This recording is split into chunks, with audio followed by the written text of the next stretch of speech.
Good afternoon, I'm Charles Lejano. This is One News Now.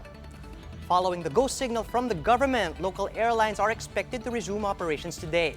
Let's check out the situation with Gerard de la Peña. He's reporting live from the NAIA. Gerard, how many flights are scheduled to take place today? Charles, 5 domestic flights are pushing through today after the IATF allowed the resumption of airlines' domestic operations. These flights, Charles, are going to Cagayan de Oro, General Santos City, and Naga City. There was also a flight scheduled today coming from Jensan back to Manila. All of these are operated by Cebu Pacific. AirAsia, meanwhile, will resume operations on Friday, June 5, with flights going to Cebu and Cagayan de Oro. It will start flying to Davao on June 8 and to Puerto Princesa on June 11. Same goes for flag carrier Philippine Airlines, which will start domestic operations on Friday with flights to Cebu. It will also resume flights to Tagbilaran on June 7. Flights to Davao, Lawag, and Tacloban, among many others, will resume on June 8. It can be recalled that the 3 big local carriers in the country originally scheduled the resumption of flights on June 1 as Metro Manila shifted to GCQ. But the Civil Aeronautics Board asked them to hold off their flights and wait for the IATF's approval. There was a bit of confusion on the guidelines. That's why Cebu Pacific was forced to cancel its Jensan flight yesterday. Some of the passengers, however, were able to fly yesterday through a special repatriation flight.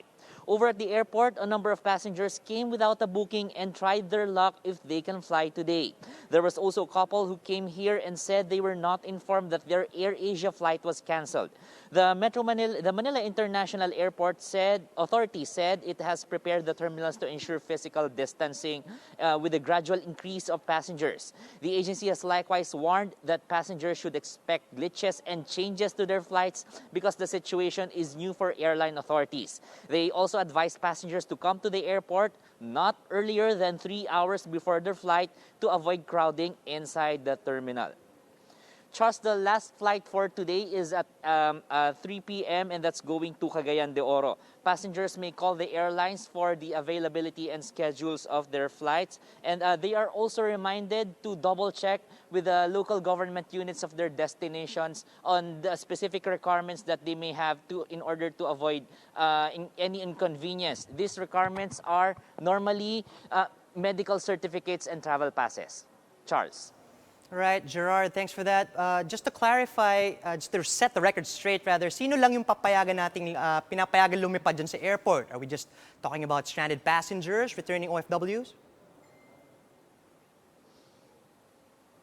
Well, Charles, napansin natin dito sa airport, most of the travelers are really stranded passengers. Well, practically everyone's allowed to travel as long as the purpose of their travel is not related to leisure. Anyway, ang sinabi ng mga airline operators, wala rin naman daw mapupuntahan at walang mapapasyalan at this time because of the prevailing quarantine in various provinces. But practically everyone can travel as long as the purpose is non-leisure. Charles. All right, thank you, Gerard de la Peña, reporting live from the NAIA. Here are other stories we are keeping our eyes on. Landbank of the Philippines is rolling out a 3 billion peso lending program for private schools to help fund the Study Now, Pay Later scheme.